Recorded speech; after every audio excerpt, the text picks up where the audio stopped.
दोस्तों, defence today में आज आपका स्वागत है। आज हम बात करेंगे एक न्यूज के बारे में कि भारत ने जो है सुखोई 30 MKI से अस्त्र मिसाइल का सफल परीक्षण कर लिया गया है। ये परीक्षण कब हुआ? 11 जुलाई 2025 को। और ये भारत की किसी स्थान नहीं बताया गया है। और ये कैसी मिसाइल है मैं आपको बताता हूँ। ये BVR beyond visual range missile है। आप और है ना, ये एयर टू एयर मिसाइल है, एयर टू ग्राउंड नहीं है। ये ना अस्त्र मिसाइल क्या है, जैसे डॉग फाइट में काम नहीं आते, जैसे दो विमान लड़ रहे हैं तो उस समय ये मिसाइलें काम आती है।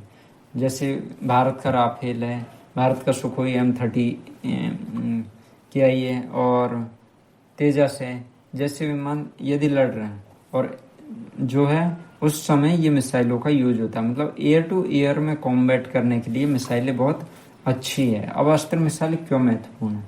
क्योंकि इसकी रेंज है 110 किलोमीटर, जो कि बढ़ाई जा सकती है। अब देखो, पहली अस्त्र मिसाइल आ चुकी है। अस्त्र सेकंड की जो रेंज होगी ना, वो ज़्यादा होगी, कम से कम 200 किलोमीटर होगी। तो इस तरह से भारत ने माइलस्टोन अचीव कर लिया है। ये मैटर नहीं करता कि शुरू में रेंज कितनी है, बाद में जो है 5-6 महीने लगते हैं रेंज को बढ़ाने में। रेंज बढ़ाना बड़ी बात नहीं है, इसमें कुछ टेक्नोलॉजी लगानी पड़ती है, कुछ अपग्रेडेशन करने पड़ते हैं, वो भारत की सेना जानती है।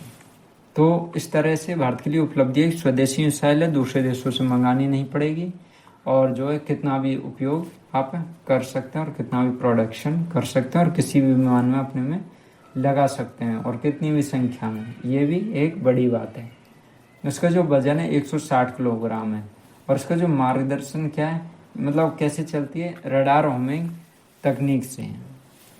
और नेविगेशन की बात करें तो इसमें GPS और नाविक तो भारत का स्वदेशी रूप से जो विकसित किया गया था वो भी इसमें लगाया गया है। तो सुपरसोनिक इसलिए कि 4 से 5 मैक से कम इसकी स्पीड है। लेकिन ये फिर भी अच्छी मिसाइल है कि भारत के लिए कम से कम भारत ने इतना इन्वेस्टमेंट किया तो कुछ तो उसका फायदा होना चाहिए। स्वदेशी और मेक इन इंडिया के तहत ये बनी है, तो इसकी रेंज जो है 200 किलोमीटर तक बढ़ाई जा सकती है। और रूस या फ्रांस की जो मिसाइल है एयर टू एयर, उन पर निर्भरता कम हो जाएगी और तकनीकी श्रेष्ठता हासिल होगी। जो PL-15 है उसके मुकाबले अस्त्र का जो प्रदर्शन है वो शानदार बनाता है। PL-15 की रेंज हालांकि 200 किलोमीटर है, इसीलिए भारत को इसमें और अपग्रेडेशन करने की ज़रूरत है। लेकिन ये आत्मनिर्भर है, इसलिए कभी भी इसको अपग्रेड कर सकते हैं। आप दूसरे देशों की मिसाइलों को अपग्रेड नहीं कर सकते, ये उनमें कमी है। आप चाहे कितनी अच्छी मिसाइल खरीद लें, उसे अपग्रेड नहीं कर पाएंगे।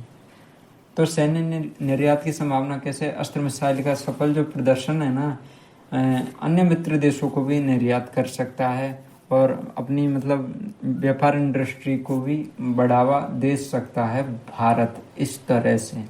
तो इस तरह से हम देखते हैं कि भारत के लिए बड़ी उपलब्धि है और इससे पहले ऐसी मिसाइल उपलब्ध नहीं हो पाई थी। हालांकि ब्रह्मोस भारत के पास है, लेकिन फिर भी एयर टू एयर मिसाइल में ये अस्त्र मिसाइल शानदार है। हालांकि इसके और वेरिएंट बनने अभी बाकी है। तो आपका क्या सोचना है कि इसके और वेरिएंट बना के इसकी रेंज बढ़ानी चाहिए? इस विषय में भी आपका विचार है वो बताइए। हालांकि भारत के पास गांडीव मिसाइल है, गांडीव मिसाइल है, ब्रह्मोस है और अस्त्र है। ये भारत की जो है एयर लॉन्च प्लेटफॉर्म से होने वाली मिसाइलें हैं, जो सुखोई MK-30I, मिराज और तेजस जैसे विमानों से लॉन्च हो सकती है। आप अपना कमेंट कीजिए कि आपका इस बारे में क्या सोचना है कि भारत ने जो है आत्मनिर्भरता में कितनी वृद्धि की है और कितनी उसे अभी वृद्धि करना बाकी है। क्या भारत की सेना के पास भी ऐसी एडवांस टेक्नोलॉजी नहीं होनी चाहिए?